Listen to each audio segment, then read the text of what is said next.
네네. 달아드려야 될 것 같아요.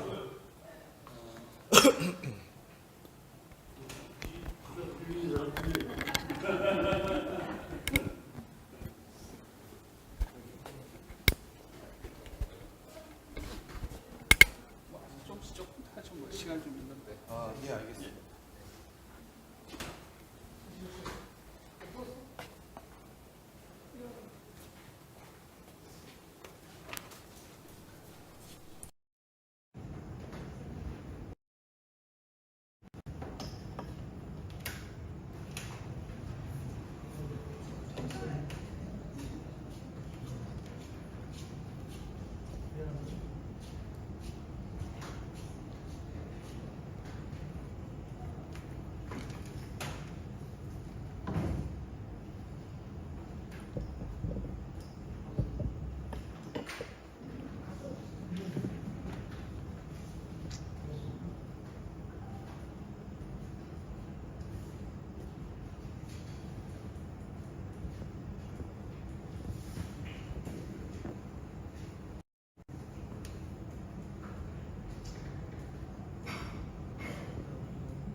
앞쪽으로 좀 보시겠어요? 네, 앞쪽으로 좀 앉으세요.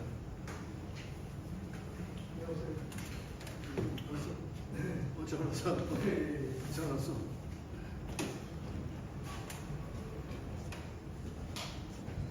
앞으로 내려와. 앞으로 와.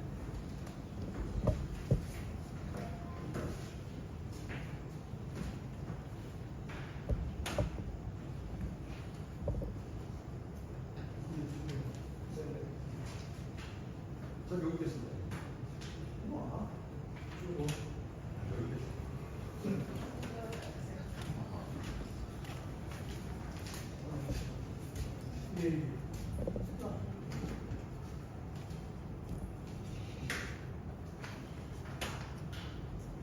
오랜만에 잘 지내?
아유, 참.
앞에 있었어.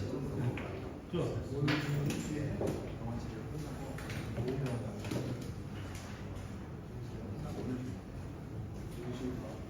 앞에.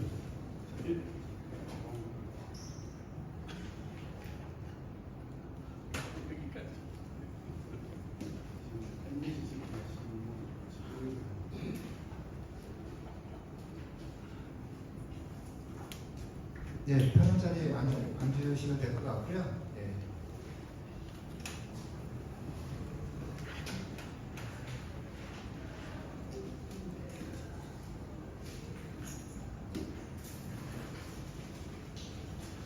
오늘 저희 강좌는 서울의 소리를 통해서 저희가 유튜브로 생중계까지 합니다. 그래서 나중에 강좌 끝나시고 서울의 소리 들어가셔서 한번 다시 보기 같은 거 하시면 될 것 같습니다. 유튜브 같이 촬영이 안 되는 거예요? 유튜버 다른 유튜버들 와서 촬영이 안 되는 거예요? 네, 상관없어요. 아, 네. 다른 유튜브 촬영하는 거? 제가 일부러 오시라고 했거든요. 네. 많이 알리면 좋을 것 같아요. 아, 좋지. 아, 유튜브 오신다. 네. 공식적으로는 이제 우리가 서울의 소리가 이제 여기 후원단체하고 같이 참여하는 단체이기 때문에 공식적으로 서울의 소리를 통해서 나가지만 다른 유튜버분들도 지금 촬영을 하시는 것 같아요. 저희가 이제 우리 강좌는 우리 이혜영 교수님도 많이 알릴 수 있고 또 별의 강좌를 많이 알릴 수 있는 그런 기회가 되니까 문제 없습니다.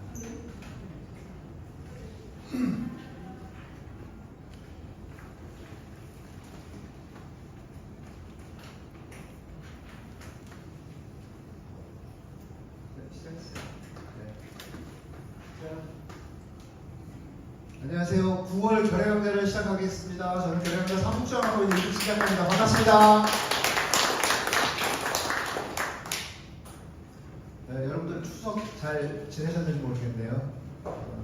올 추석처럼 정말 더운 추석이 없었던 것 같아요. 보통 평상시 그 추석 때는 우리가 보일러를 틀었었는데 올해 추석 때는 여러분들 다 아시다시피 에어컨을 틀고 그렇게 추석을 보냈습니다. 지금도 오늘도 또 낮에는 아직도 굉장히 좀 덥습니다. 그나마 밤에 조금 선선해진 게 좀 다행이지 않을까 싶기도 하고요. 자, 오늘 결의 강좌는 여러분들 사전에 예고 드린 것처럼 우리 이혜영 교수님과 함께하는 그런 시간 갖도록 하고요. 자, 그 전에 잠깐 우리 결의 강좌 주간 단체가 장준환 기념사업회 그래서 그 주간 단체를 참여를 하고 있습니다. 장준환 기념사업회 상임 고문을 맡고 계신 우리 이필립 선생님 말씀 좀 잠깐 들어보고요. 결의 강좌 바로 진행하도록 할게요. 네, 여러분 반갑습니다. 이필립입니다. 여러 번 이런 얘기를 했기 때문에 오늘은 간단하게 하겠습니다. 제가 조선일보 폐간시민실천단의 상임 고문이기도 한데요. 그래서 거의 매일 조선일보사 앞에 원표공원에 매일 나가고 있습니다. 11시 반서부터 2시 사이 제가 맡은 시위 시간입니다. 언제 틈나거든 한번 들려주셨으면 고맙겠습니다, 여러분. 이상입니다. 제가 누누이 말씀드리지만 대한민국 최연소 활동가이십니다. 제가 이혜영 교수님하고의 인연이 한번 있었어요. 근데 제가 그 서울의 소리에서 같이 방송을 한 경험이 있는데, 근데 이제 주제가 뭐였냐면 이혜영 교수님께서 지금 혹시 여러분들 알고 계시는지 모르겠어요. 우리 애국가를 작곡한 사람이 안익태가 친일파라는 또 친나치 활동을 했던 그런 경력이 있고, 그리고 애국가 자체가 또 표절음악이라는 또 그런 얘기도 굉장히 많이 하시지 않습니까? 그래서 제가 이혜영 교수님하고 같이 그때 애국가 바꾸기 운동 그 관련된 방송을 같이 한 적이 있습니다. 그래서 제가 또 두 번째 이렇게 또 뵈니까 또 굉장히 또 영광스럽고요. 우리 이혜영 교수님 여러분들 잘 아시다시피 이렇게 또 국제관계 관련된 이런 강좌도 많이 하고 다니십니다. 그래서 오늘 강좌를 저희가 사실 5시 반까지 이 자리 좀 비워줘야 돼요. 네, 자리 좀 비워줘야 돼서 오늘 강좌를 여러분들 미리미리 그 질문하실 거 준비를 하셨다가 한꺼번에 질문을 받고 한꺼번에 답변하는 그런 시간을 좀 갖도록 하겠습니다. 여러분들께 좀 양해를 부탁드리겠습니다. 자, 그 이혜영 교수님 힘찬 박수로 소개합니다. 반갑습니다.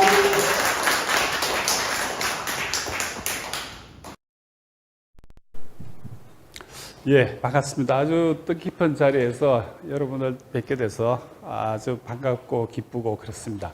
사실 좀 오래전에 장준하 선생 기념사업회 관련해 가지고 저도 여러 가지 일을 같이 한 적이 있습니다, 실은. 그래서 또 다시 이렇게 인연이 된 것 같고요.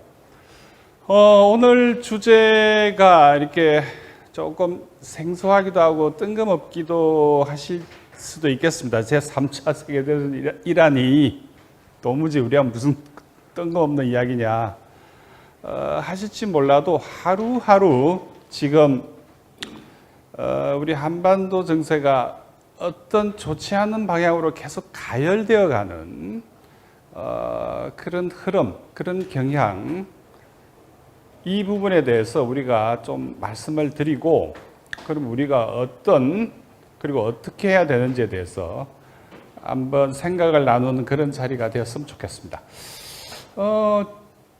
지금 아시는 것처럼 세계 지구 위에는 우크라이나 전쟁, 그 다음에 요 며칠 사이에 더욱더 가열되어 가는 이스라엘과 헤즈볼라 전쟁, 그 다음에 언제 터질지 모르는 남중국해, 그 다음에 한반도입니다.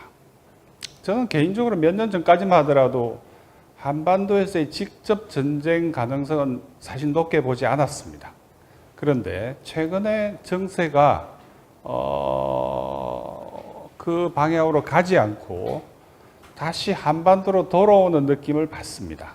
해서 이런 말씀을 좀 드릴 수밖에 없는, 그리고 더더군다나 한반도에서 만일 분쟁이 발생한다면 그 분쟁은 너무나 치명적인 핵전쟁 가능성이 매우 높다고 하는 이 부분을 말씀을 드리고자 하는 겁니다. 아니, 또 뜬금없이 무슨 3차 세계대전과 우리가 무슨 관계고 한반도에서 무슨 핵전쟁이냐 이런 말씀을 하실지 몰라도 의외로 우리 주변에, 우리 가까이에, 우리 옆에 점점 더 가깝게 다가오는 이 전쟁, 그리고 한반도에서의 전쟁은 반드시 국제전, 그 다음에 핵전쟁화할 수밖에 없습니다. 현재 그런 조건이고, 그래서 간단한 실험을 한번 하면서 이야기를 좀 했으면 좋겠습니다. 다들 핵실험 하시니까 우리도 한번 해보죠, 이게 그 누크맵이라고 하는 알렉스 월러스라는 사람이 개발한 앱이에요. 이미 오래 전에 만든, 그렇죠, 꽤 정확합니다. 그래서 한번 핵실험을 한번 해보시죠. 제가 잠시 앉아서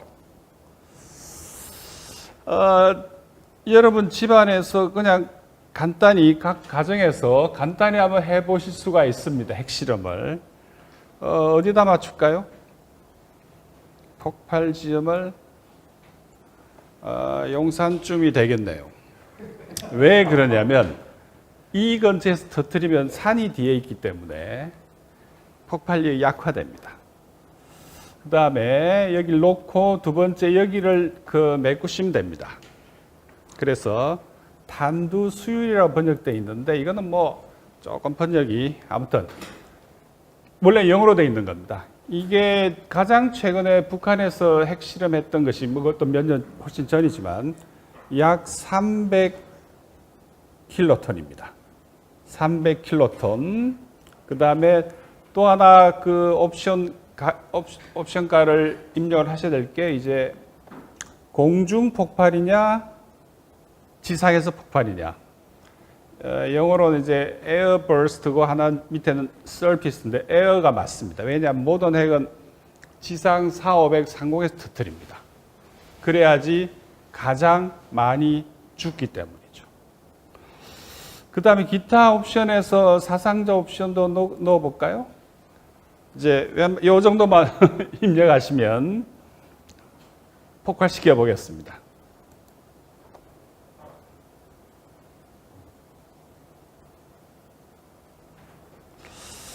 어떻습니까? 약 400만 가까이가 사망자가 70만 즉사입니다. 그 다음에 부상자는 낙진 피해자입니다. 그래서 약 300만 가까운 낙진 피해, 결국 시름 앓다 죽겠죠. 그 다음에 즉사 개념이 아니라 베이플라이즈라고 그러는데 증발해버립니다. 터져서 죽는 게 아니라 그냥 증발합니다. 예, 플라스마 상태로 가버리는 거죠. 즉시 빛을 본 순간 플라스마 상태로 돌아갑니다. 조금 옵션을 달리 해볼까요? 지표에서 폭발시키는 걸로 하면 방사능 낙진하고 폭발. 예, 지표에서 폭발이 일어나면 약 한 130만 가량이, 그러니까 피해가 훨씬 적죠. 지표는. 그런데 여기에 이제 풍향에 따라서 어떻게 될지 그거는 정말 알 수가 없습니다. 풍향에 따라서 뭐 이렇게 갈 수도 있고 아니면 위로 갈 수도 있고 이건 알 수가 없죠. 예, 그래서 지금 가정에서 간단히 실험해 볼 수 있는 핵실험입니다. 그리고 이거는 허구적인 수치는 아닙니다. 왜 그러냐면 300K톤이라고 하는 것이 가장 최근에 북한에서 핵실험했다는 그 수치이고, 이 수치가 감이 안 오실 거예요. 이 도대체 무슨 말인지. 300K톤이라고 하면, 킬로톤이라고 하면은 히로시마에서 터뜨린 그 리틀보이가 15K톤입니다. 그 뒤에 나가사키에서 폭발시킨 그게 21톤입니다. 이거는 300톤입니다. 그래서 대략 지금 여러분들 흔히 주변에서 들리는 전술핵 이야기를 가끔 들으실 텐데 그 전술핵이 그 수준이 히로시마급입니다. 과거에 히로시마에 실제로 2번이나 일본에서 폭파되었 이 원폭은 지금 기준으로 보면 그냥 전술핵이라 부릅니다. 그거는 수류탄급이죠. 수류탄. 예. 근데 지금 이 폭발력은 그 당시와 비교해 볼 때 최소 20배 혹은 뭐 30배 혹은 훨씬 더 큽니다. 근데 지금 제가 이 간단한 실험을 한 거는 이 앱을 통해서 한 발이잖아요. 한 발. 핵폭탄 한 발 가지고 이제 이런 약 400만 가까이가 한 발로. 그런데 지금 북한이 보유하고 있는 핵탄두는 60여 발로 추정됩니다. 그리고 더 빠른 속도로 증가할 겁니다. 아마 2030년이 되면 100개가 훨씬 넘어갈 거로 예상하고 있습니다. 그래서 이 좁은 땅에 핵 폭발이 예를 들어 10개 정도만 어디로 떨어지는 거의 정해져 있죠. 거의 정해져 있습니다. 이거는 서울, 그다음에 평택, 군산, 진해, 올라와서 이게 울산 쪽에 왜 핵발전소가 있으니까 포항 쪽에, 그다음에 대구, 그다음에 청주에는 F-35 기지가 있습니다. 거의 정해져 있어요. 거기에서 가지고 있는 60개 중에 일부만 터뜨려도 여기 있는 쪽은 거의 전멸하다시피 합니다. 그 사이에 우리가 이루었던 경제 성장이라 치면 여러 가지 이런 것들은 하루아침에 잿더미가 되어버리는 거죠. 그러니까 우리 주변에 전쟁을 너무 쉽게 이야기들 해요. 그런데 그러면 당연히 우리는 다 하고만 있을 것도 아니지 않습니까? 그래서 이제 본격적으로 말씀을 좀 드리자면 우리도 가만히 있지 않을 거기 때문에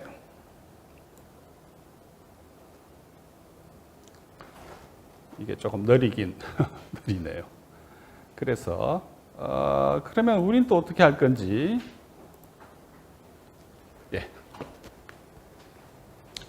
이거는 2017년에 미 국방부 프로그램을 가지고 시뮬레이션, 모의 실험 프로그램을 가지고 북쪽에다가 쏜 시뮬레이션 이 결과인 거죠. 2017년이기 때문에 지금으로 봐서 꽤 오래전입니다. 그리고 이걸 사용한 프로그램은 미국 국방부의 프로그램입니다. 그 위험 예측 프로그램이 있어요. 이미. 거기서 북을 향해서 쏘니까 여기도 어디 쏠지는 거의 정해져 있습니다. 그리고 왼쪽 하이 일드하고 로우 일드가 있는데 두 개의 옵션 가운데 W88, 저건 이제 미국의 핵탄두 기호입니다. 오른쪽 B61도 그렇고, 그래서 10개의 W88을 북쪽에 쐈을 경우에 미군이죠. 어떻게 되는지, 여기에 남북한 합해서 약 200~300만 명의 사망자가 나오는 걸로, 200~300만이면 부상자는 아까 보셨다시피 서울 용산 상공에서 폭파시키면 약 400만 가까이가 죽거나 다치는데 사망자만 봤을 때 200~300만입니다. 그래서 이 낙진은 예측 불가능입니다. 실은 여기서는 남쪽으로 떨어지는 걸로 돼서 일본까지 낙진 피해가 확산되는 걸로 나와 있는데 이 방향은 예측 불가능합니다. 예를 들어 남풍이 불면 낙진은 중국으로 날아갑니다. 그리고 이 같은 경우에는 저위력, 일종의 전술핵이죠. 그 단가가 낮은 거, 로우 일드, 저위력을 여기 목표 지점에 쏘았을 경우에 어떻게 되는지, 의외로 피해는 적습니다. 경우에 따라서 처음에 북핵이 우리가 약 10년 전에 문제가 됐을 때 미국에서는 이 옵션을 이미 다 검토를 했다는 이야기죠. 선제 공격. 그래서 그 이후하고 이제 이미 세월이 꽤 지났기 때문에 상황이 많이 바뀌었습니다. 하지만 한 가지는 분명합니다. 확실히 이야기할 수 있는 것은 그 어느 쪽이든 살아남을 가능성은 매우 희박합니다. 한반도에서 핵 분쟁이 발생하면 남이건 북이건 그 리스크는 상상을 초월합니다. 그래서 요 며칠 뒤에 국군의 날을 맞이해서 지금 동네방네 헬기가 뜨고 난리인데, 올 초에 미국 그 바이든 행정부에서 미국의 핵 사용 지침을 개정을 합니다. 이미 결정이 된 상황입니다. 바이든이 결재를 했기 때문에. 내용은 핵심은 미국이 앞으로 세계의 전쟁, 세계의 전선, 세계의 전쟁, 세계의 핵 전쟁에서 모두 승리하겠다 하는 그 계획서죠. 예, 이거는 현실입니다. 그런데 그 세계의 전선이 어디냐를 상정한 것이 중국, 러시아, 그 다음에 북한입니다.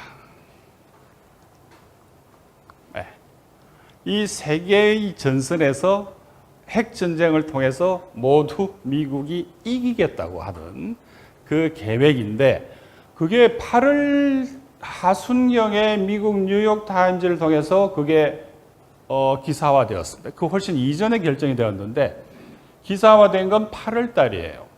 그런데 아주 흥미롭게도 7월 말에 한미일 삼각 군사동맹이 이른바 그쪽 표현을 빌자면 제도화됩니다.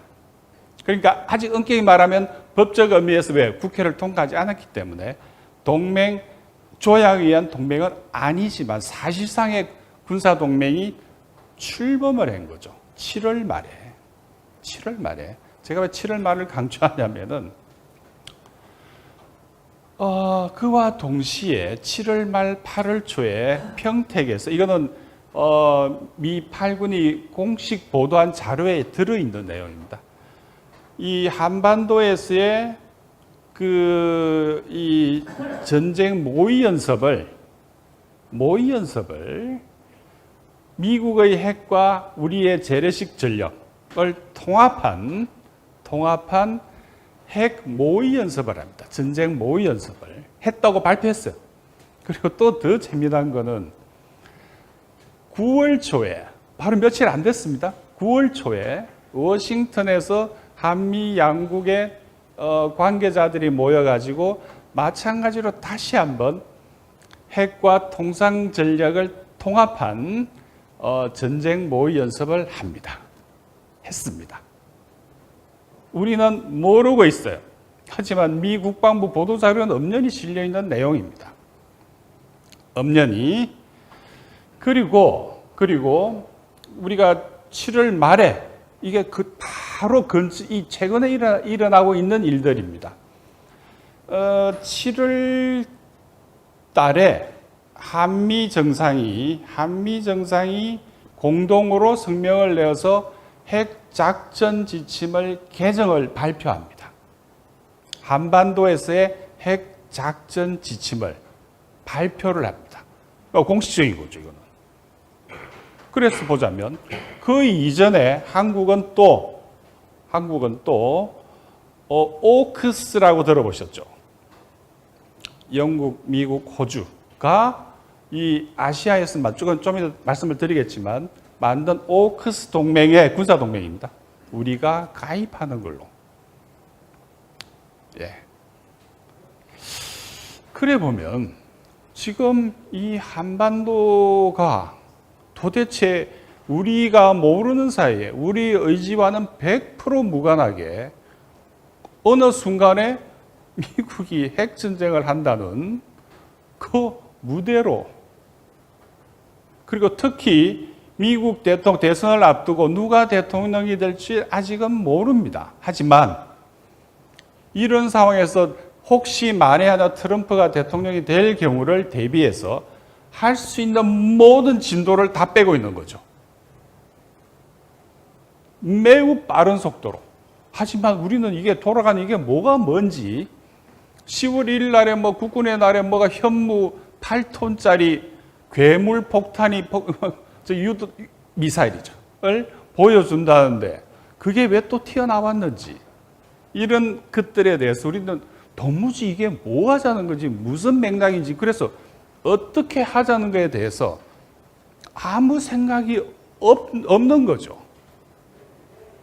그리고 이제 말씀드리고자 하는 것은 첫 번째로 우크라이나 전쟁하고 도대체 우리가 무슨 관계가 있는 것이고, 두 번째로 저기 레바논에서의 전쟁이 확전으로 가서 만일 이스라엘하고 이란이 본격적인 전쟁이 벌어지면 또 어떻게 되는 건지, 그리고 더 위험하기 짝이 없는 남중국해에서 분쟁이 발생하면 또 어떻게 되는 건지, 7월 말에 합의한 한미일이 동시에 합의한 그 내용을 보면 지금 한국군의 작전 변경은 한반도뿐만 아니라 영내로 규정되어 있습니다. 그 영내라 하면 남중국해도 포함됩니다. 남중국해가 우리가 도대체 어디 있는지도 모르고 관심도 없으실 텐데 도대체 한미일 동맹하고 우리 한국군이 거기 가서 뭘 하겠다는 건지, 어떤 국민적인 합의가 있었는지, 혹은 거기에 대한 공론화가 있었는지 아무도 모릅니다. 그러는 사이에 차츰 매일 조금씩 우리는 한반도에서의 핵전쟁, 나아가서 3차 대전에 매일매일 가까워지고 있는 거죠. 그래서 이런 부분에 대해서 우리가 당연히 우리 국민 여러분 모두가 평화 감수성을 제고해서 야, 전쟁이 다시는 일어나면 안 돼. 절대 안 돼. 이게 아니라 장난치듯이 매일 전쟁을 이야기하게 되고 매일 군사 연습이 매일 그리고 이 지구촌은 말입니다. 우리 한반도뿐만 아니라 군사 연습이 각지에서 매일매일 진행되고 있어요. 바로 며칠 전에도 어디입니까? 우리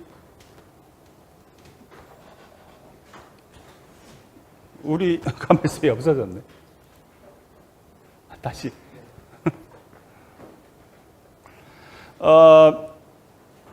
바로 며칠 안 됐습니다. 저기 동해에서 오션 2024라고 하는 아마 그 역대급입니다. 전 지구를 통틀어 중국과 러시아가 합동 군사훈련을 했는데 그 중에 한 부분이 동해입니다. 동해에서 중국군과 러시아군이 합동 군사훈련을 한 거죠. 역대급 규모로. 근데 그게 뭔지 제대로 보도도 안 나오고 알지도 못하겠고 그런 사이에 한미일 삼각 동맹군은 안 합니까? 네, 얼마 전에 또 했잖아요. 그리고 제주도 남쪽 바다가 어디입니까? 거기가 동중국해입니다. 바로 붙어 있는 바다죠. 바로 거기에 대만이 있지 않습니까? 그러니까 남중국해, 동중국해, 네? 우리말로 서해죠. 그 다음에 또 동해에서는 우리도 부지불식간에 중국군하고 러시아군이 합동 군사훈련을 하고 있고, 예. 허구한 날 부산 앞바다로 러시아 함대가 내려가고 올라가고 하고 있고, 단순히 이런 현상을 말씀드리는 게 아닙니다. 제가 말씀드리는 거는 그럼 이제부터 조금 지도를 자세히 보시면서 제가 탁자가 높으면 서서 하겠는데 우크라이나 전쟁에 대해서 여러분 또 최근에 많은 말씀을 들으셨을 거로 보는데 모르겠습니다. 언론에서 어떻게 이야기하는지 몰라도 지금 현재 우크라이나 전선의 전황은 상당히 가파르게 진행되고 있습니다.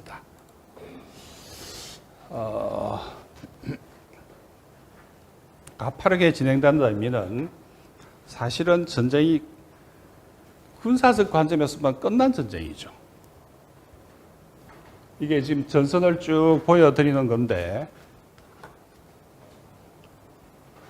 예, 엄청나게 긴 전선이죠. 엄청나게. 아마 부산에서 저기 만주까지 정도 거리가 다 전선이라 생각하시면 될 거예요. 그리고 요한계 앞쪽에서 말씀드리면은 우크라이나는 압도적으로 패배했습니다. 더 이상 싸우는 게 의미가 없어요. 언론에서 여러분들이 어떻게 듣고 알고 계신지 몰라도 분명히 말씀드릴 수 있습니다. 이 전쟁은 우크라이나는 가능성이 제로입니다. 이길 가능성이. 완벽히 러시아가 승리한 전쟁입니다. 군사적 의미에서. 그런데 지금 우크라이나가 살아있는 이유는 나토, 곧 서방의 무기 지원 때문에 현재 버틴다는 의미도 좀 이상한데 아무튼 지금 이 시각도 여기를 중심으로 해서 전선이 급격히 무너지고 있어요. 여러분이 얼마 전에 TV에서 보셨던 것은 이쪽 지역 이야기인데 쿠르스크. 여기서 이제 우크라이나군이 8월 초에 돌파가 일어났죠. 가지고 있는 제일 엘리트 부대를 집중 투입해서 일정 부분 돌파가 이루어졌고 지금 이 시간에도 전투가 진행 중입니다. 하지만 여기서도 우크라이나군이 이길 가능성은 제로입니다. 그리고 이제 고립되어서 러시아군이 지난 2년 반이 훨씬 넘게 해왔던 것처럼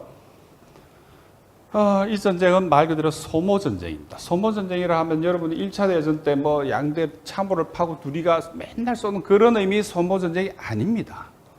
아주 간단히 러시아군의 작전 개념을 말씀드리면은 면적, 즉 땅을 영토를 차지하는 그런 의미, 돌격해서 막 뛰어가고 한 그런 개념이 아니라 지키고 있는 상대군을 철저하게 말살시키는 전쟁입니다. 그러니까 늦게 가도 아무 관계가 없는, 천천히 가도 아무 관계가 없는 목적은 즉 전투력의 살상에 있는 거죠. 즉 좀 이렇게 말씀드리면 과격들지 몰라도 죽이는 데 있습니다. 목적은 적의 군인을 죽이는 데 있는 건 적의 땅을 가지고 오는 건 좌우의 문제인 거죠. 그러다 보니 중요한 거는 흔히 군사용어로 킬 레이쇼라고 그러는데 킬 레이쇼, 얼마나 서로 죽고 다치고 했는지 그 비율입니다. 그게 포인트예요. 이 소모전쟁 개념에서는 여기에서 격차가 엄청 벌어져 있습니다. 그러니까 당연히 러시아군도 많이 죽죠. 안 죽는 전쟁이 어디 있습니까? 하지만 그 비율이 문제가 되는데 지금 우크라이나군 같은 경우엔 이제 마지막 남아있는 그 이제 군사용어로 전략적 예비대라 부르는데 마지막 미천이죠. 여기 퍼부었어요.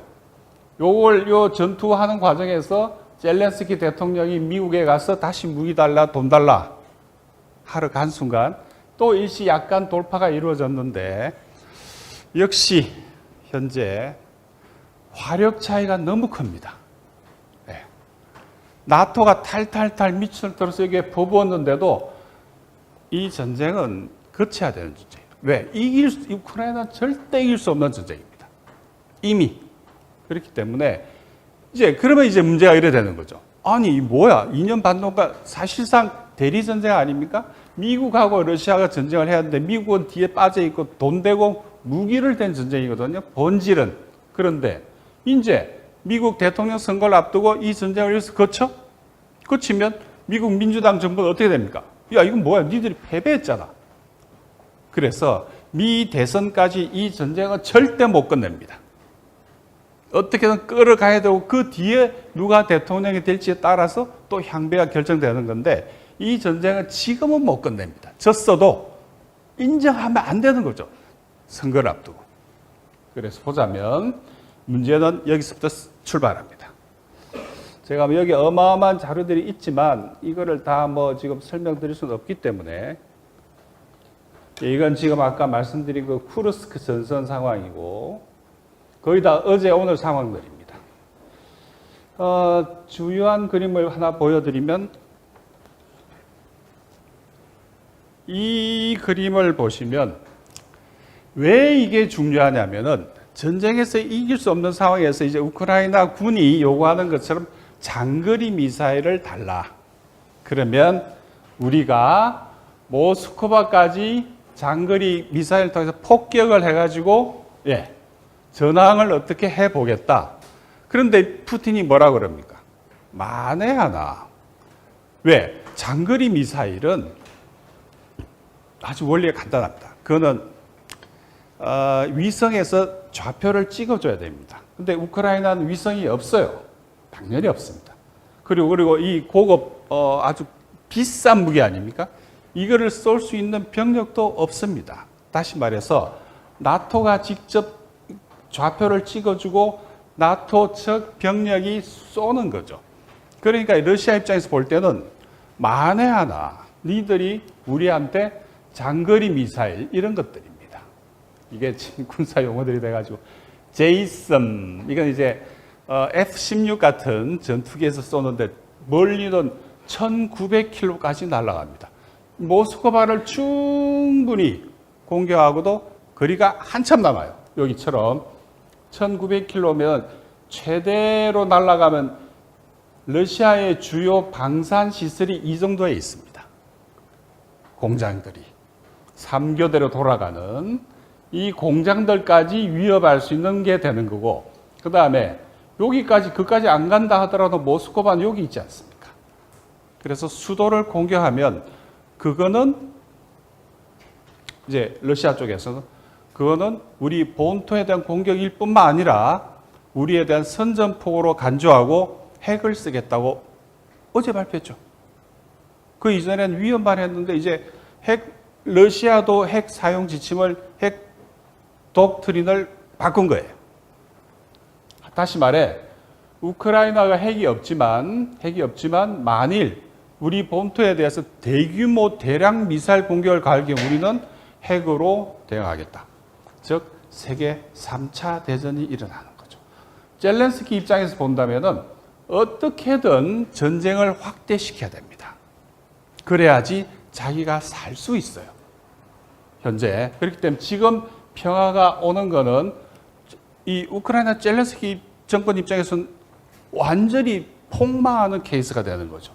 그렇기 때문에 현재 이 그림, 즉 장거리 미사일을 공급하고 또 사용할 것을 허가를 미국이 혹은 영국이 할 경우에는 곧바로 러시아도 영국의 핵시설, 군사시설, 병력, 기타 등등에 대해서 공격을 하겠다는 이야기가 되는 거죠. 여기는 필요하다면 핵을 쓰겠다는 이야기입니다. 그러다면 이 전쟁은 이제 3차 세계대전이 되는 겁니다.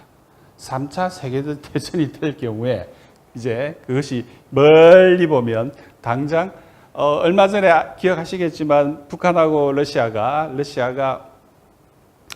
포괄적 전략 동반자 협정을 맺었지 않습니까? 제 여기 원래 발표한 맨 앞에 있는 건데 거기에는 그 해당 관련 조항에 따라서 만일 러시아가 공격을 받으면 북한군이 움직입니다. 왜? 상호방위 조약이잖아요. 상호방위 조약이기 때문에. 마찬가지로 북한이 공격받으면 러시아가 가용한 모든 수단을 통해서 즉각 지원을 하는 걸 서로 약속을 했지 않습니까? 예. 그렇기 때문에 중국도 당연히 지원할 거고. 우리 국내에서 자꾸 그 망상을 갖고 있는 것이 뭐냐면은 우리가 중국하고 말을 잘하면 중국이 북한을 견제해 줄 거라고 망상을 갖고 있는데 절대 그렇게 안 돌아갑니다. 절대. 미어샤이머 교수라는 미국의 지금 굉장히 유명한 교수죠. 국제정치학, 국제관계 쪽에 작년에 한국 그 통일부 주최 국제 심포지움에서 재미난 이야기를 했어요. 왜 한반도에 지금까지 전쟁이 안 일어났냐? 왜? 북핵 때문이에요.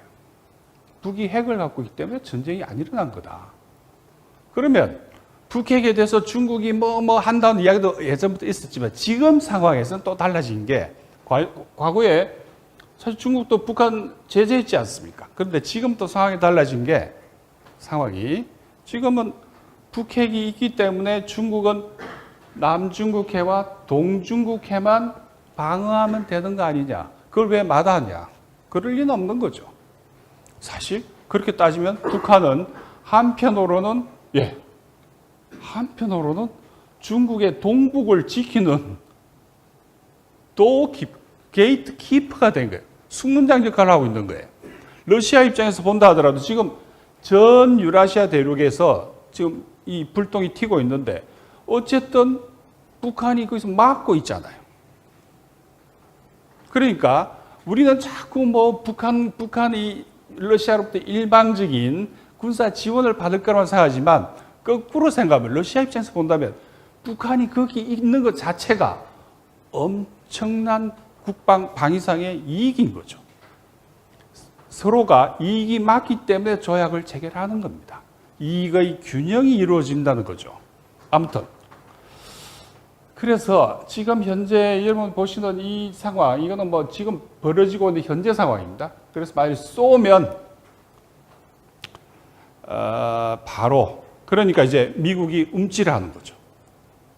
처음에는 영국, 프랑스도 같이 막 준이 많이 하다가 독일은 이 가능한 이 장거리 미사일이 예를 들어 독일, 프랑스, 영국, 미국이 제공할 수가 있는데 결국 네 나라입니다. 독일이 빠졌어요. 프랑스도 그러니까 모른 척하고 지금 하고 있으니까 영국이 고립돼 버리는 거예요. 그럼 영국은 이렇게 줄 만큼 충분한 미사일을 갖고 있냐? 그건 다른 문제죠. 없습니다. 나토도 역시 이번 전쟁을 통해서 당연히 러시아도 데미지를 입지만 나토도 사실 갖고 있는 무기가 거의 탈탈 털리는 수준으로 실제로 나토하고 러시아하고 전쟁하면 결과를 예측하기 힘들 정도로 핵 전쟁이 아니라 하더라도 상황이 그만큼 진행이 돼 있는 거죠. 그래서 현재 상황에서 보자면 여기서 만일 쏘면 응전을 할 것이고 그렇게 되면 3차 대전이 일어나는 건 거의 확실합니다. 거의. 그리고 이제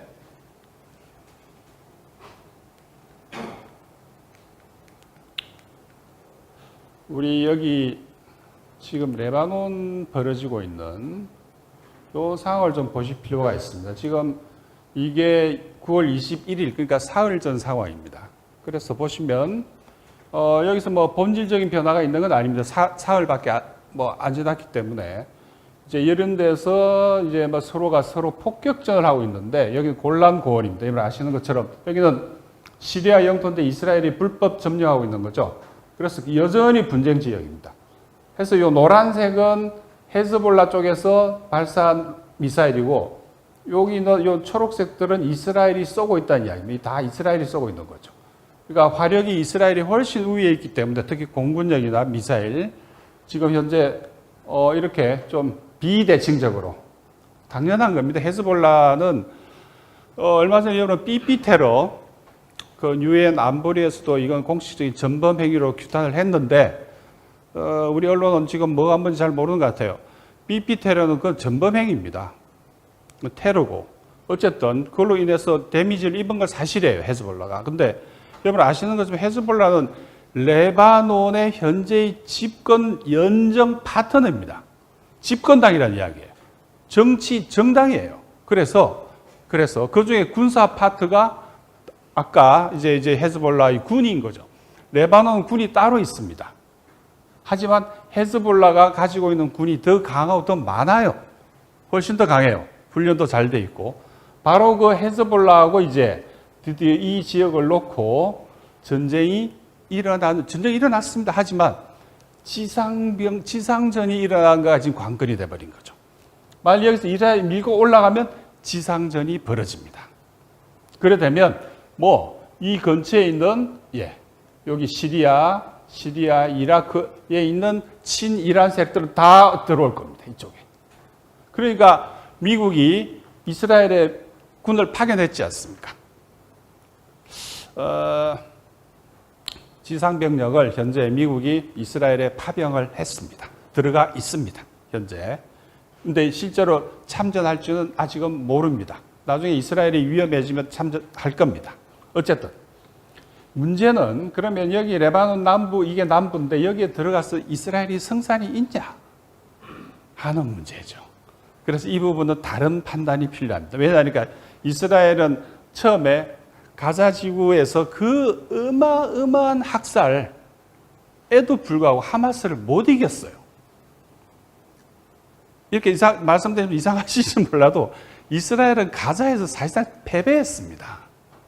아니 더 정확히 말씀드리면 이기지 못한 거죠. 왜? 처음에 전쟁의 목표가 하마스의 괴멸이었는데 하마스는 전혀 괴멸되지 않았습니다. 지금도 싸우고 있어요. 그런데 그 전선을 두고 지금 이리로 다시 온 거예요. 두 개의 전쟁을 벌이는 거죠. 그러니까 이쪽에 전선이 있고 이쪽에 또 그다음에 여기 시리아하고 또 싸우고 이라크하고도 싸우고 당연히 제일 큰 적은 이란입니다. 그런데 이란하고 이스라엘하고 전쟁이 막 일어날 것 같이 하다가 이란이 지금 한 발 빼고 있잖아요. 대신 헤즈볼라가 대리 전쟁을 하고 있는 거죠. 그러면 여기로 들어오면 여기 거의 다 쉽게 말씀드려 땅굴이라 생각하시면 돼요. 하마스도 그 가자지구 밑에 다 지하 터널로 연결돼 있잖아요. 여기도 마찬가지입니다. 여기도. 그러니까 원래 여기서 판 땅굴 때문에 2006년에 이스라엘 군이 들어갔다가 아주 박살이 나서 물러났거든요. 이 전술을 배워서 사실 하마스가 터널을 판 거죠. 10수년에 걸쳐서. 마찬가지 여기 땅굴에서 더 강합니다. 군대도 더 많고. 그러니까 이스라엘도 자신이 확신할 수가 없는 거예요. 들어갔을 경우의 결과를. 그리고 이것이 확전됐을 때, 이란까지 들어왔을 때, 그래서 헤즈볼라 쪽에서 처음에 얻어맞고 좀 정신이 없는 거죠. 하는 상황에서 이란에게 이스라엘 공격해라, 쏴라, 미사일. 이란 쪽에서는 아직은 아니다. 아직은. 이란 생각은 그렇다고 저는 추정합니다. 뭐냐면 이란은 역시 이란식으로 소모전을 이스라엘에 강요하는 거죠. 무슨 말이냐면 이스라엘 경제가 무너지고 있거든요. 이스라엘 경제가. 예를 들어 이렇게까지 싸우는데 어떤 외국인 투자자가 여기에 투자하겠습니까? 지금 외부 투자가 60% 이상 감소되었어요. 그리고 올 연말까지 대략 6만 개 정도 이스라엘 기업들이 문을 닫을 거라고 예상하고 있습니다. 그러니까 경제가 계속 이렇게 2년, 3년 더 가면 이스라엘 경제는 버티기 어렵습니다. 아시는 것처럼 이스라엘 경제는 굉장히 강해요. 주로 스타트업 중심으로. 1인당 국민소득도 굉장히 높습니다. 인구는 뭐 1,000만도 안 되지만 이스라엘 인구와 팔레스타인 인구는 거의 비슷합니다. 하지만 지금처럼 이렇게 대량 학살, 그리고 더 중요한 건 여기 이스라엘의 고급 인력들이 빠져나가는 거예요. 어떻게 사냐는가, 여기서. 이런 상태에서. 지속 가능하지 않은 겁니다. 그리고 너무 많이 죽였어요. 이스라엘 군이 똑같은 짓을 레바논 일반 민간인들한테 하고 있지 않습니까? 벌써 지금 수백 명이 그냥 민가에도 폭격을 해야 되니까 그 말은 여기서 빨리 떠나라는 이야기예요. 일단 군사적 의미에서 보다면 여기 강이 하나 있습니다. 리타나이 강이라고. 지금 지도상 잘 안 보이는데 요 뒤에 여기까지는 자기들 땅이라는 이야기죠. 나가라는 이야기죠. 레바논 남부를 여기서 다 나가라. 이렇게 군사적 의미에서 목표이긴 하지만 그 가능성은 거의 없습니다. 그래서 다시 돌아가면 현재와 같은 속도로 이스라엘 경제가 약화되고, 그리고 끊임없이 지금 재미난 건 헤즈볼라가 쏘는 미사일들은 싸구려 미사일을 쏩니다. 그러면은 그 비싼 아이언돔 미사일로 쏠 거 아닙니까? 계속 쏠 거 아니에요? 그러면 언젠가는 아이언돔도 쏠 탄환이 없어지는 거죠. 그래서 이 이란이 의외로 영리합니다. 막 쏘고 그러지 않아요. 계속적으로 여기 예멘에서 또 쏘지 않습니까? 예멘에서 쏘고, 그 다음에 여기 시리아에서 쏘고 이라크에서도 쏴야 됩니다. 여기를. 그러니까 사실은 이스라엘은 포위되어 있는 거예요. 겉으로 보면 매우 강한데 미국의 지원이 없이는 여기는 계속하지는 못합니다. 그렇다면은 이란은 서서히 개구리를 삶아 죽이듯이 서서히 소모 고갈시켜 버리겠다 이야기죠. 그래서 길게 보는 거예요. 러시아가 단기적으로 속전으로 뛰어들어가서 뭘 박살내고 이런 개념이 아니듯이 천천히 개구리 삶듯이. 개구리 입장에서는 본인이 삶기는 걸 모르는 거죠. 그게 소모전입니다. 그래서 이런 상황에서 그런데 문제는 여기서도 문제는 이러다가 이란하고 이스라엘이 교전이 일어나면 그것 또한 3차 세계대전입니다. 그것 또한. 왜냐하면 이란하고 러시아는 사실상 군사 동맹입니다. 북한하고 러시아처럼. 그래서 이란이 예를 들어 공격받을 경우에 러시아는 100% 개입합니다. 이미 개입하고 있어요. 이미 지금. 그리고 이 이란의 석유들은 대부분 누가 사냐면 중국이 사갑니다. 중국이 지정학적으로 약점이 뭐라고 생각하세요? 에너지입니다. 에너지. 그래서 중국은 또 이란하고 또 특수관계인 거죠. 반드시 개입합니다. 만일 미국하고 이란이, 이스라엘하고 이란이 직접 교전으로 확전이 되면 러시아는 무조건, 중국도 무조건 개입합니다. 100% 3차 세계대전인 거죠. 100%. 우리 같은 경우에는 저기 예멘 밑에 그쪽에 강감찬호가 뭐 한때 그 들어가 있었죠. 왜냐하면 해적 소탕이라는 이유로. 그래서 우리하고도 사실은 멀리 있는 거 아닙니다. 예를 들어서 작년 같은 경우에 포항에서 출발한 그 화물선이 예멘 앞을 지나가다 미사일 맞잖아요. 그래서 그 안에 국제 선박계에서는 그 안에 무기가 실려 있었을 거다. 우크라이나 아니면 이스라엘로 가는 그런 추측이 있었는데 아무튼 국내 언론에서는 한마디도 보도된 적이 없습니다. 아주 흥미로운 사건이었는데 예멘 이쪽의 입장에서 보면 우리는 적성국가죠. 한국 배가 지나가면 쏩니다. 예. 그리고 아시는 것처럼 이미 러시아하고 우리는 예, 나왔습니다.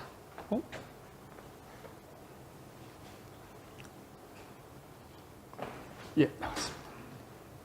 러시아하고 우리는 얼마 전에 러시아 외무부 차관이 재미난 이야기를 하던데 한국 정부로부터 관계 개선에 대한 그 신호를 기대했는데 이제는 아닌 것 같다고 며칠 안 된 이야기입니다.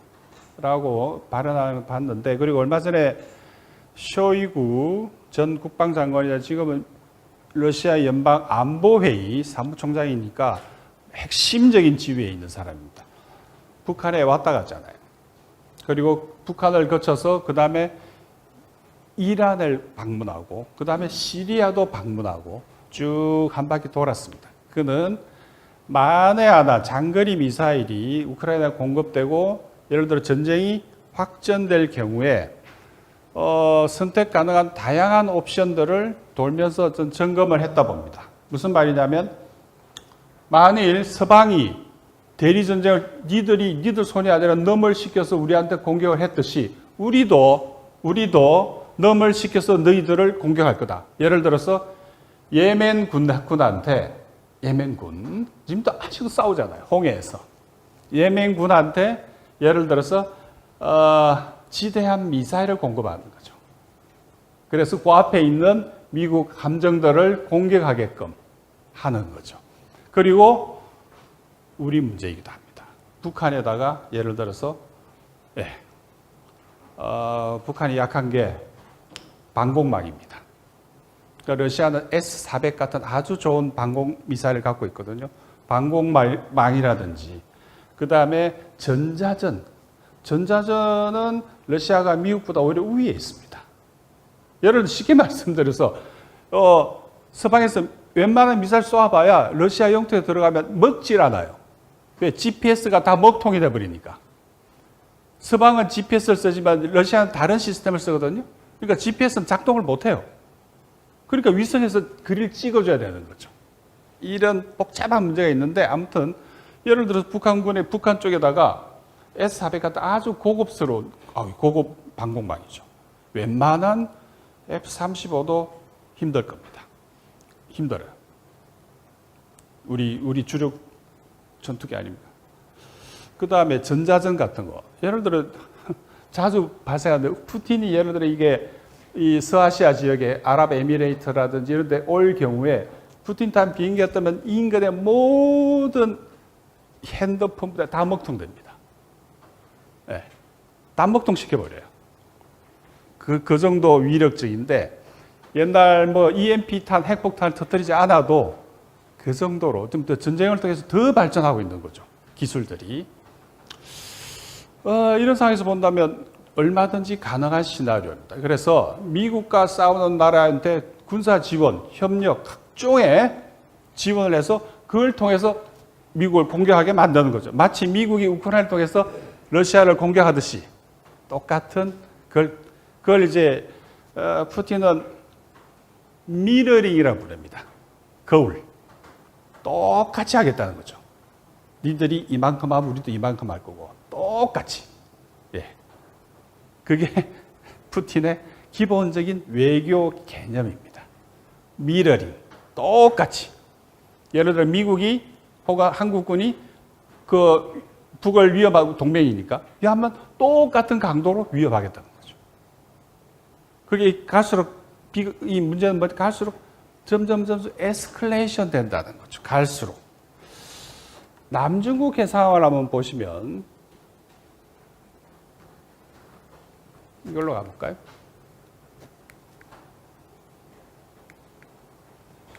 안 움직이는데.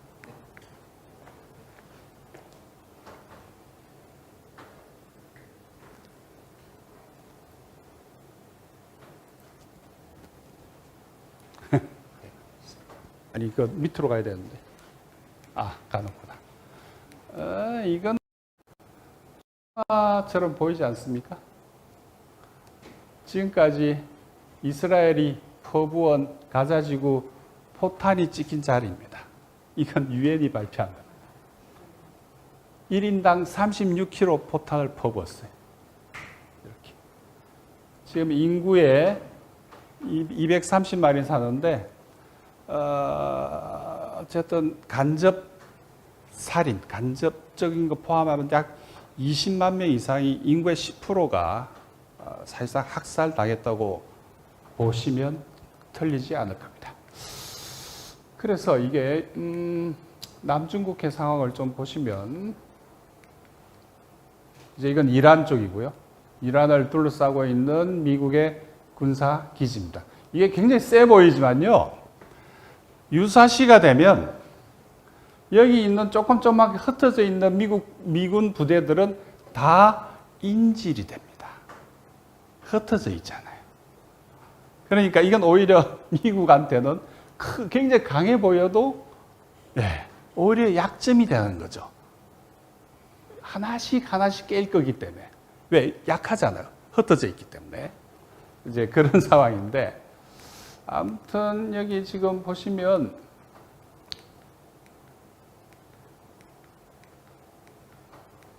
이건 이제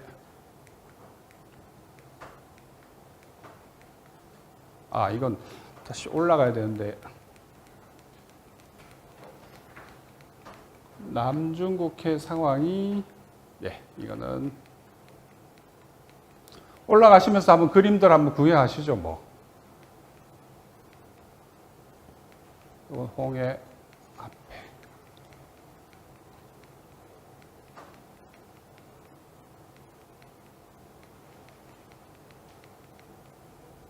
쪽에 서서히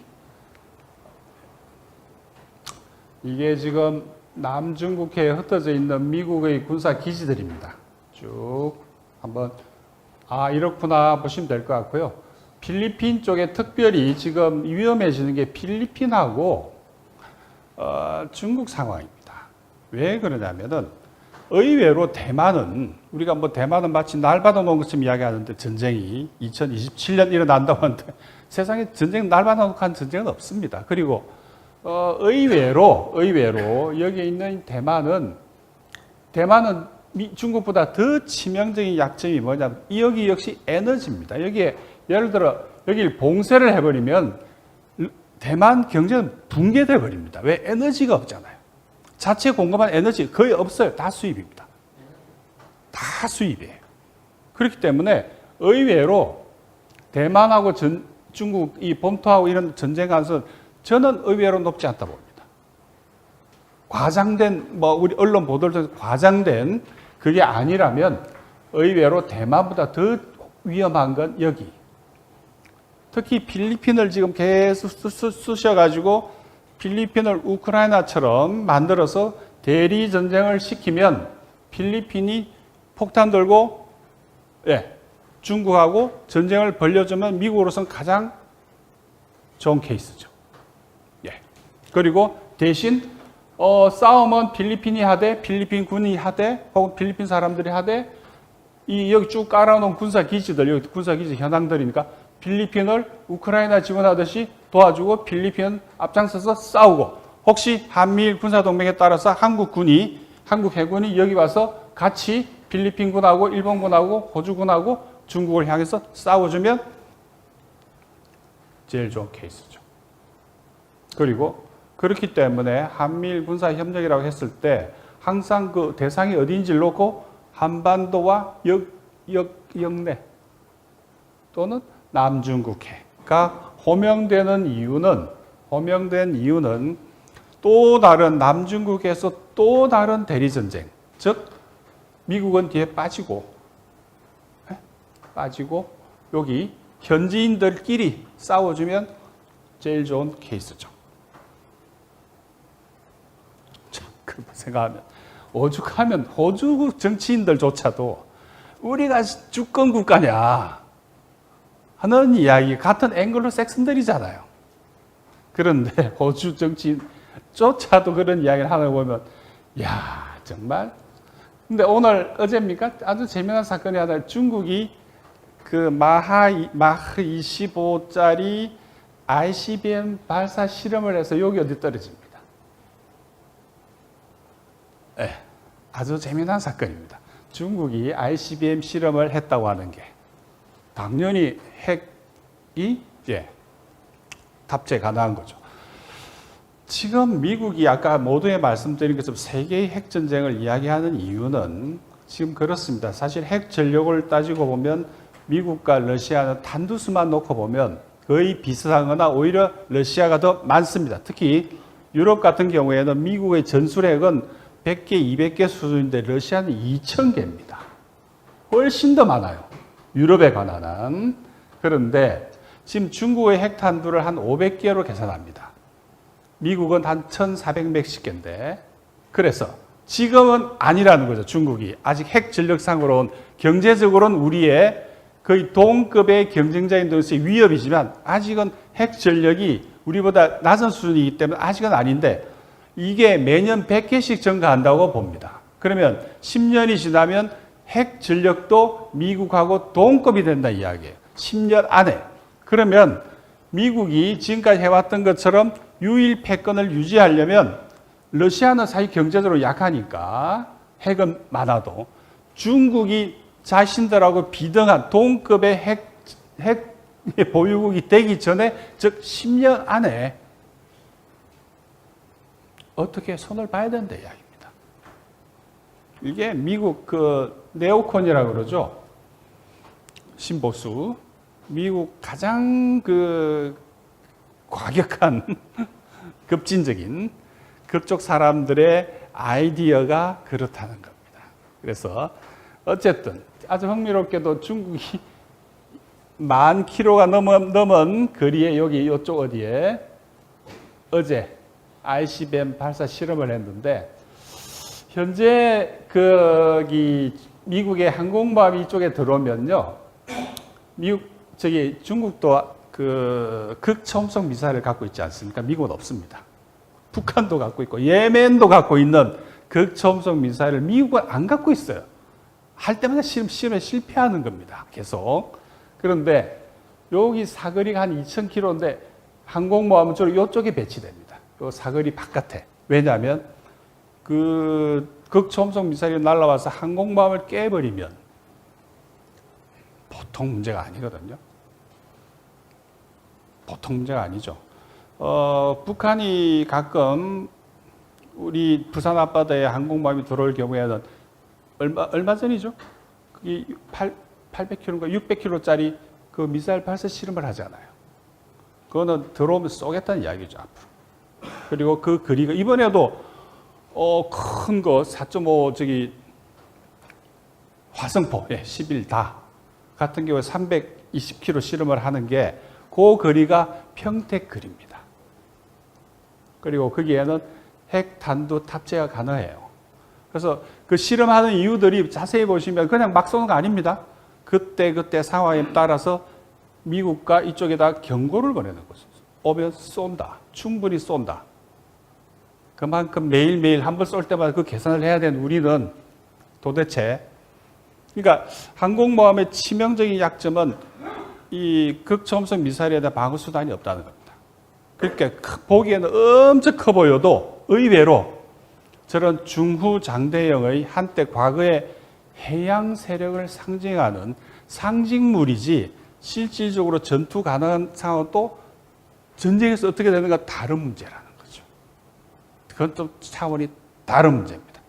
그래서 보시면 여기 이른바 남중국해 여기에서 이제 그 영토 주권 싸움이 특히 필리핀이 지금 계속 중국하고 그래서 중국 보고 계속 들이박으면서 쏴라 빨리 쏘면 미 필리핀 상호 방위 조약에 따라서 미국이 들어올 거니까 가서 배로 들이박잖아요 계속. 그럼 중국은 예 지금 어쨌든 중국으로선 3차 대전을 원하지는 않아요 지금. 그러니까 계속 필리핀 배로 들이박고 막 하니까 참 난감하기 짝이 없는 상황이 이쪽입니다. 오히려 대만보다 더 위험할 수가 있는 거죠.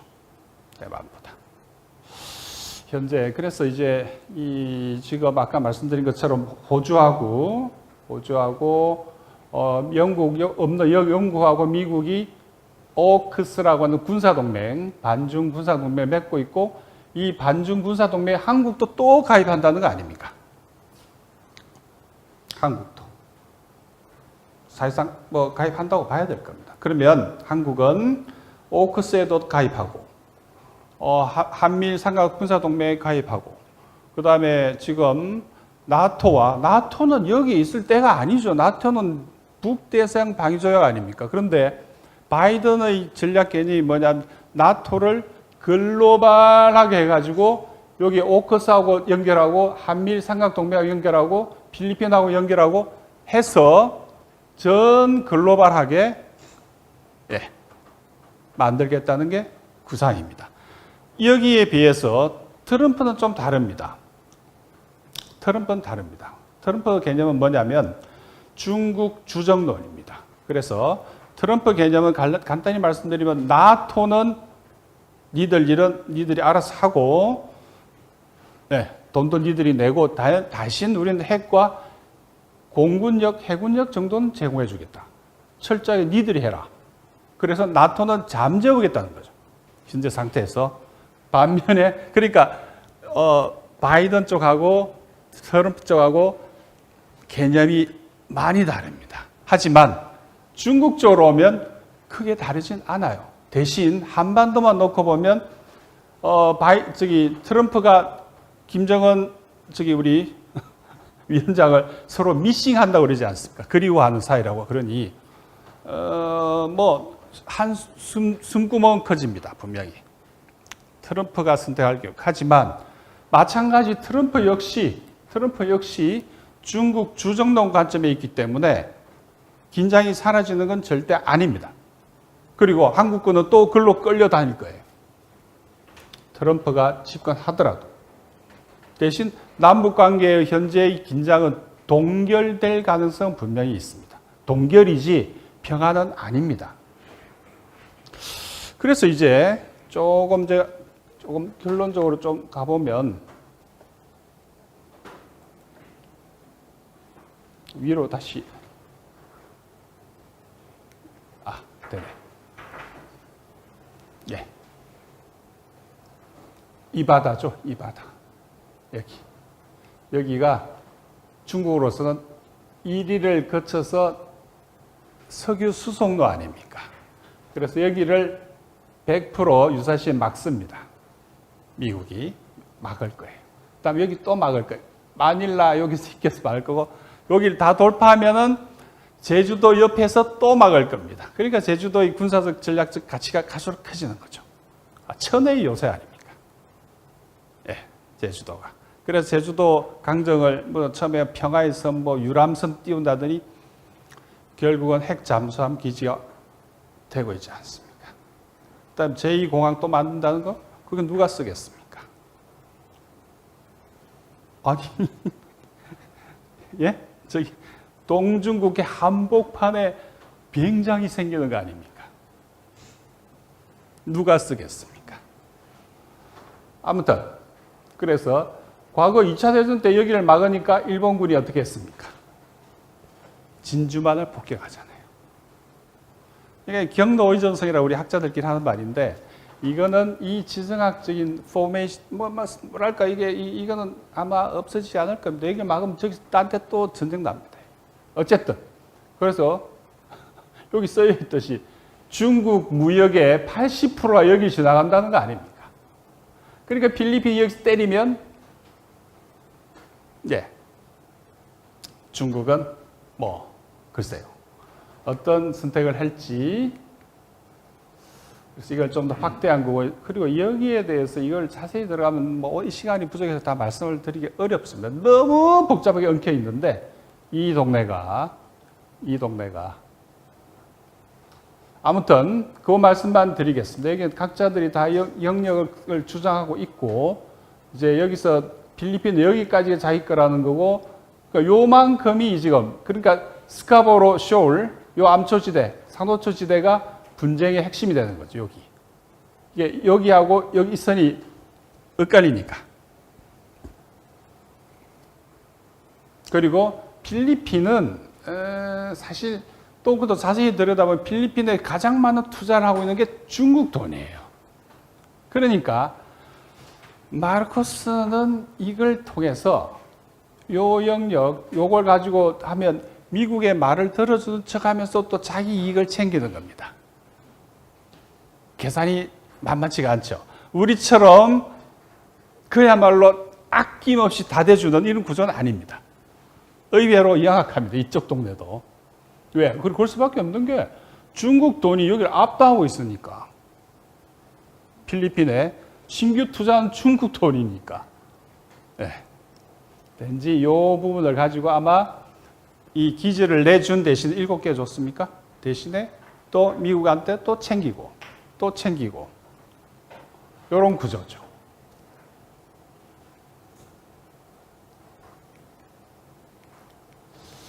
그래서 뒤로 다시 이제 결론 쪽으로 가자면 여기 있는 이거 다 설명드리려면 2박 3일은 해야 될 겁니다. 다 하나씩 설명을 드리려면 그런데 이거는 한번 짚고 가죠. 이거는 미국의 블룸버그 이코노믹스에서 시뮬레이션입니다. 대만 전쟁이 나면 어떻게 되냐? 경제적으로 군사적인 게 아니라 경제적으로 사우스 코리아가 입게 될 피해는 GDP의 마이너스 23.3%입니다. 대만 다음으로 한국이 대만에 전쟁이 일어나면 대만 다음으로 큰 피해를 입는 게 우리입니다. 그런데 대만에서만 전쟁이 일어나면 되는 것처럼 이야기하고 있는데 우리가 제일 큰 대만 다음에 우리입니다. 그 다음에 더 황당한 거는 한반도에서 일어나면 어떻게 되냐? 한반도에서 그것도 1년짜리만 놓고 보면 우리는 마이너스 37.5%. 그래서 대만 전쟁과 한반도 전쟁이 연결되면 어떻게 되냐? 마이너스 60%. 시뮬레이션 해보니 블룸버그입니다. 한 해에 마이너스, 우리 GDP가 한 해에 마이너스 60%면 이 전쟁이 한 해만 갈 이유는 절대 없고, 그러면 두 해 가면 마이너스 120%라는 이야기인데 한국은 그냥 망합니다. 경제적으로. 군사적으로 이해하는 경제적으로. 이거는 제가 낸 통계가 아니라 그 유명한 블룸버그에서 시뮬레이션 해본 결과입니다. 그래서 아까 이 사용 지침에 말씀을 드렸고 어쨌든 결론을 말씀드리면 이겁니다. 현재 이 상황에서 보건대 아까 뭐 원하건 원하지 않았건 북한하고 러시아는 이제 사실상 군사 동맹이죠. 그리고 오늘 어제죠. 푸틴이 발표한 것처럼 이 핵 국가가 아니라 하더라도 핵을 가진 나라하고 같이 연합해서 우리를 공격하거나 그리고 우리한테 심각한 위협을 가할 경우에 핵으로 대응하겠다. 이렇게 독트린을 핵 지침을 바꿨죠. 확대했죠. 정확히는. 이걸 한반도에 적용해 보면 한미일 군사 동맹이 러시아를 위협할 경우에 통상무기 더하기 핵, 핵 당연히 미국의 핵이니까 러시아는 핵으로 대응하겠다는 이야기죠. 그게 일본이건 한국이건. 그리고 아시다시피 북한은 핵 보유국입니다. 현재 전 세계 9개 나라 중에 하나죠. 핵을 가진. 그리고 말씀드린 것처럼 현재 60개 정도로 추정하지만 한 15년 정도 지나면 100개에 넘어갈 거로 봅니다. 그리고 아까 동네 핵실험 하듯이 보셨지만 한 발 가지고 한 발로 거의 어떻게 되겠습니까? 경제는 아까 경제고 핵 미사일 한 발 가지고 서울시 인구의 400만 가까이가 400만이 죽거나 다친다면 핵 10발을 쏘면 아까 실험에서 미국 시뮬레이션은 북한에다가 핵 10발을 쏜 거 아닙니까? 마찬가지로 10발을 쏘면 그거는 뭐 답이 이미 나와 있는 거죠. 이거는. 그래서 서로가 이제는 이거를 이제 상호 확정 파괴라 부릅니다. 전문 용어로 mutual assurance destruction을 부르죠. 그러니까 둘 다 확실히 다 죽는다 이야기죠. 확실하다 이건. 그걸 또 혹은 공포의 균형이라고도 부릅니다. 그래서 현재 조성된 이런 군사적인 이 관계, 뭐 경제는 빼고 보더라도 한반도 상황은 공포의 균형이라는 이야기입니다. 즉 아주 쉽게 말씀드려서 다 죽는, 아주 다 죽는. 그리고 회복이 불가능한. 왜 핵 피해니까. 그런 지점에 이제 도달했다는 거죠. 그래서 하면 지금 북에서 쏘는 오물 갖고 난리인데 오물 전에 여기서 뭘 쏜는지 이야기를 해야죠. 그리고 누가 돈을 댔는지도 이야기해야 될 거 아닙니까? 북에다 뿌리는 거 돈 누가 됩니까 지금? NED가 되잖아요. CIA가. 네? 그 이야기는 쏙 빼고 맨날 오물 이야기만 하면 그 홉스라는 영국의 아주 17세기 유명한 철학자죠.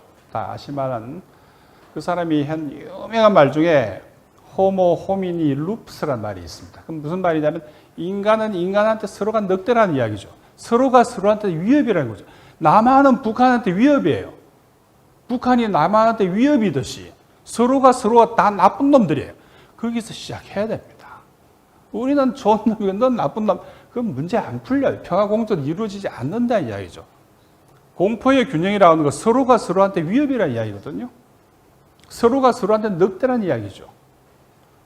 그래서 지금 얼마 전에 우리 임종석 군이 또 재미난 이야기를 해서 우리가 또 잠시 떠들썩한데 그와 관계없이 물론 전 다 동의하지 않습니다. 중요한 핵심은 평화공존 말고 이제 무슨 대안이 있냐는 거예요. 무슨 대안이 더 이상 존재하냐 그 이야기를 드리고 싶은 거죠. 이건 각종 이건 그렇습니다. 아까 보신 거 이거는 거의 일어날 수 없는 일이긴 하지만 아까 리틀보이가 요거 15K 팻맨이 21짜리 그 이야기고 이거는 그냥 수류탄이라 보시면 돼요. 지금 하고 있는 걸로 보시면 그래서 앞으로 어떻게 하면 좋냐?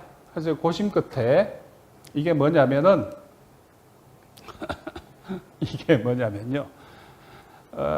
이번 달에 러시아에서 보낸 전기요금 고지서입니다. 전기요금 고지서 뒷면입니다. 그 뒷면에 핵 전쟁이 일어나면 어떻게 해야 되냐는 대응 지침을 여기 쭉 박았어요. 지금 러시아에서 요드 구매가 폭증하고 있다는 거 아닙니까? 요드가 뭡니까? 낙진 바르는 거잖아요. 핵낙진. 과거에 일본에 핵 떨어졌을 때도 요드 수입이 급증을 합니다. 그 똑같은 거죠. 그래서 정부에서 이야기 안 해주니까 저라도 이런 이야기 해야죠. 핵이 떨어지면 창문을 꼭 닫고 문과 창문을 꼭 닫고 이걸 완전히 꽉 밀폐시켜야 된다. 예?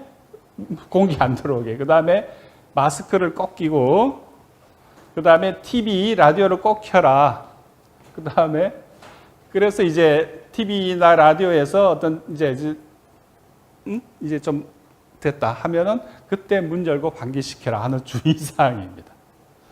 여러분 가정에 방독면이 있을 가능성은 제로이기 때문에 마스크라도 쓰라는 이야기죠. 그래서 이거를 전기요금 고지서에 이번 달에 러시아에서 이런 고지서를 보냈다고 합니다. 예, 이번 선거 기간 중에 해리스 후보는 남한, 북한을 구분 못합니다. 작년에, 재작년이죠. 왔을 때 노스 코리아가 우리의 동맹이라 여겼잖아요. 연설하면서. 노스가 어딘지, 사우스가 어딘지 몰라요. 그런데 과거 트루만이 왔을 때 우리 한국 전쟁 때 이 사진하고 오버랩 시켜서 이제 DNC면 미국 민주당 전국위원회 아닙니까? 선거 캠페인에 이용해 먹고 있는 거죠, 우리를. 우리 한반도 상황을 그걸 이제 풍자한 겁니다. 예, 시간이 더 많으면 아까 제가 준비한 거에 한 20%, 30%밖에 말씀을 못 드렸는데 어쨌든 그래도 결론은 말씀을 드린 것 같습니다.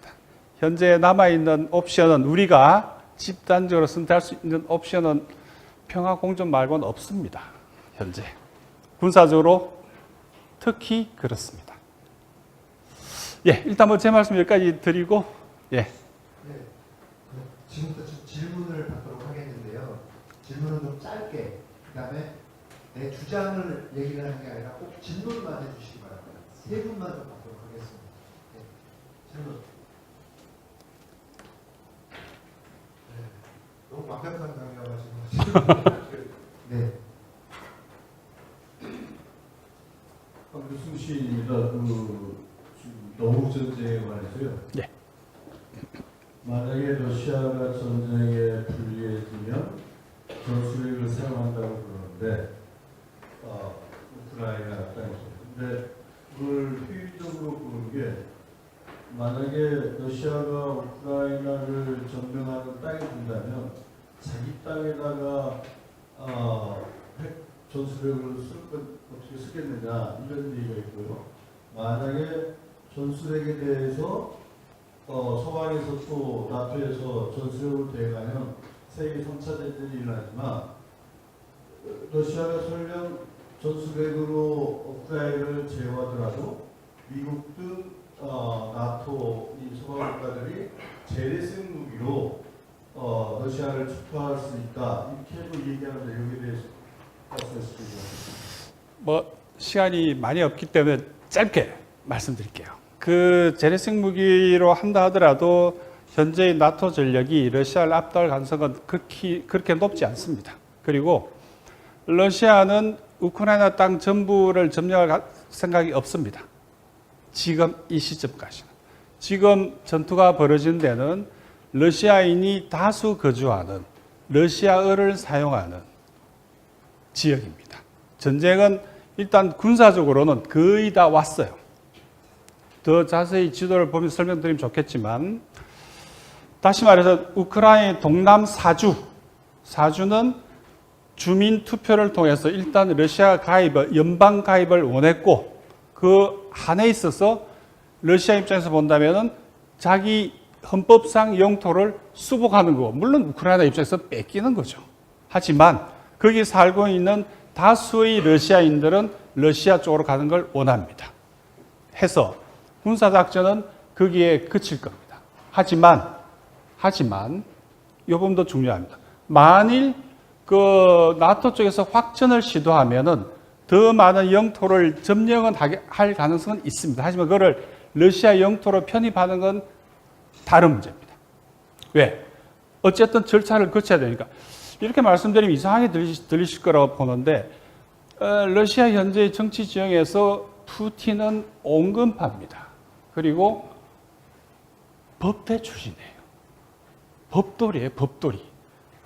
그 말은 그 절차, 적법한 절차를 엄청 따지니까 강경파들 입장에서는 굉장히 못마땅한 거죠. 하지만 워낙 강하게 이 정치 권력을 쥐고 있기 때문에 도전을 못하는 거죠.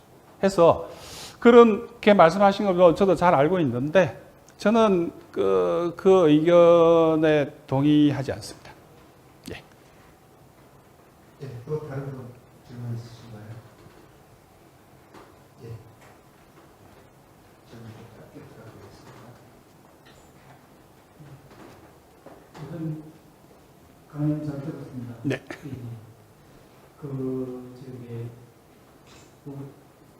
전문가들이 뭐 유튜브나 그런 데 나와서 얘기하는 거 보면 미국 대선을 정해서 한반도에 국지전이 있을 수가 있고 만약 참 트럼프가 당선이 된다면 방위비는 우리가 좀 지금 내는 것보다 더 많이 내야 되겠지만 선거 초기에 처음에 출마 대연이 이제 뭔가는 자기는 저번에 대통령 그만두고 나서 북한의 김정은이하고 편지도 주고받고 또 김정은이가 설수 유학을 했기 때문에 영어도 이해가 가는 거죠. 영어로 SNS로 서로 이제 소통을 하고 이래 했기 때문에 자기가 대통령이 된다면 이 러시아 우크라이나 전쟁도 한 달 안으로 이제 끝낼 것이고 이 남북한 관계도 자기가 참 김정은이 만나가지고 평안적으로 해결하겠다. 뭐 그런 이야기가 있는데요. 교수님. 예. 당일날 끝낸다 그랬죠. 11월 5일날 저녁에 행정명령을 내려서 전쟁을 끝나겠다. 즉, 대우크라이나 모든 지원을 차단시키겠단 말인데, 그걸로 전쟁이 끝나진 않습니다.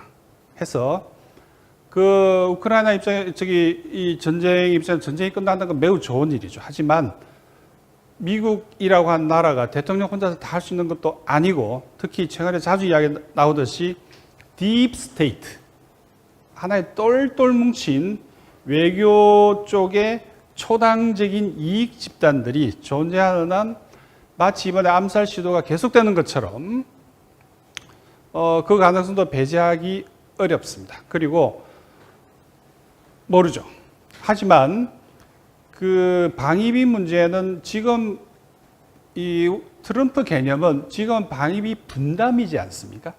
그래서 분담이 아니라 이제는 니들이 다 해라. 대신 우리가 중국 주정노나 중국과 싸울 때 그때 와라. 우리 따라와라 하는 이야기죠. 그렇기 때문에 방위비는 분담 문제가 아니라 전담을 해야 될 겁니다. 매우 심각하게. 그래서 이게 가능하려면 소파를 개정해야 됩니다. 현재 방위비는 소파상 미국이 전담해야 되는 거거든요. 근데 미국 입장에서는 안 하겠다는 이야기죠. 그럼 소파를 바꿔야 되는데 그거는 이제 우리도 차기 정부 혹은 지금 정부가 어떻게 할지 그건 지켜봐야 되고 또 우리 시민사회도 계속적으로 지켜봐야 되는 대목입니다. 그리고 이미 늦었다 봅니다. 이제 하노이 노딜 이후에 지금 그러면 만일 트럼프가 집권을 해가지고 야 이제 비핵화 하자고 북한한테 이야기할 때 북한이 기다렸습니다. 비핵화 할게요. 이미 끝났습니다. 북한은 비핵화할 가능성 제로입니다. 그리고 과거에 트럼프하고 협상 속에서 기대했던 기대 이익들, 북이 예를 들어 핵하고 경제를 바꾸는 구조 이게 이미 끝났습니다. 북은 이제 핵도 가지고 경제도 가지겠다는 이야기죠. 그리고 이제 다극화라고 하는 이 바뀐 지정학적 조건에서 본다면 북은 매우 유리한 위치에 서게 됩니다. 다시 말해서 브릭스에 가입한다는 이야기 계속 나오는데 그건 모르죠. 실제로 가입하는 건 다른 문제입니다. 왜냐하니까 인도 같은 나라는 북한이 가입하려고 하면 반대할 겁니다. 맹렬히 반대할 가능성이 높아요. 어쨌든 브릭스가 있고 그 다음에 상하이 협력기구도 있고 그 다음에 러시아가 주도하는 유라시아 경제연합도 있고 이제 유라시아 대륙 전부가 열리지 않습니까? 그런데 굳이 남쪽이나 미국을 바라볼 이유가 없어진 거죠. 더더군다나 G7보다 브릭스가 GDP가 훨씬 더 앞서기 시작했잖아요. 경제력이. 그런 조건에서 다른 선택지가 왕창 열려버린 겁니다. 왕창. 이전과는 조건이 달라져 버려서 지정학적인 조건이 판이하게 바뀌어버린 거예요. 구조 변화가 일어난 거죠. 해서 과거의 핵을 바라볼 때 비핵화의 조건으로서의 경제와 핵, 이 관계였다면 이거는 이미 과거 일이 돼버렸습니다. 북은 핵 포기 못합니다. 절대 못합니다. 제가 보기에는. 그래서 어떤 트럼프 후보도 북한이 이미 핵을 보유하고 있기 때문에 핵을 인정하고 대화해야 된다. 그 말이죠.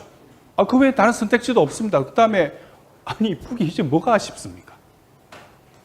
대신 이 한반도 긴장이 어느 수준까지 에스컬레이션 되는지 아니면 억제할 수 있는지. 핵은 엄격히 말해서 공격 무기라기보다 억제용 무기거든요. 뭘 못 일어나게 하는 거지. 예를 들어 북한이 핵을 가졌다 해서 남쪽에다가 야 정권 교체해. 우리 핵 쓸 거야. 이런 용도가 아닌 겁니다. 핵 자체가. 그렇기 때문에 지금 제일 중요한 포인트는 현재 우리 상황에서 조건이 너무 많이 바뀌어버린 거예요. 방정식을 새로 써야 됩니다.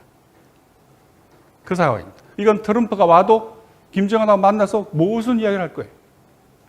상황을 볼 때 만나는 것도 쉽지 않을 거라고 봅니다. 저는. 이메일 뭐 주고받으면 좋죠. 뭐. 서로 미싱하고 있으니.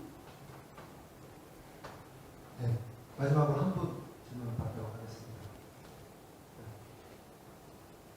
질문 없으신가요? 네, 그러면 더 이상 질문이 없는 걸로 저희가 이해를 하고요. 저희 우리 결의강좌는 장준환 기념사업회에서 주관을 하고 있습니다. 오늘 장준환 기념사업회 장호건 회장님께서 조금 다른 입장이 있어가지고 늦게 오셨거든요. 근데 우리 장호건 회장님 잠깐 모셔서 짧게 좀 격려사 좀 듣도록 하겠습니다. 네,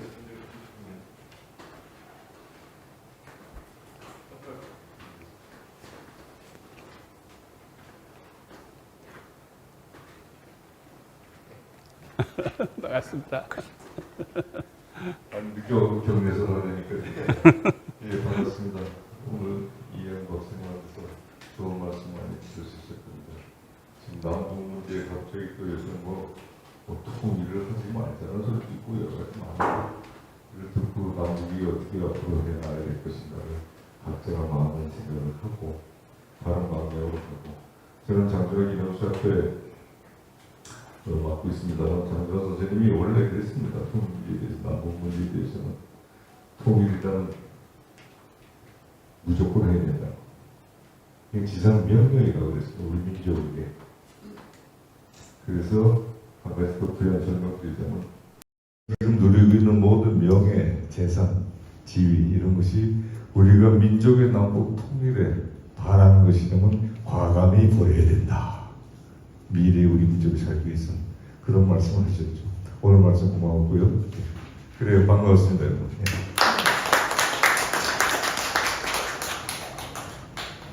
오늘 강의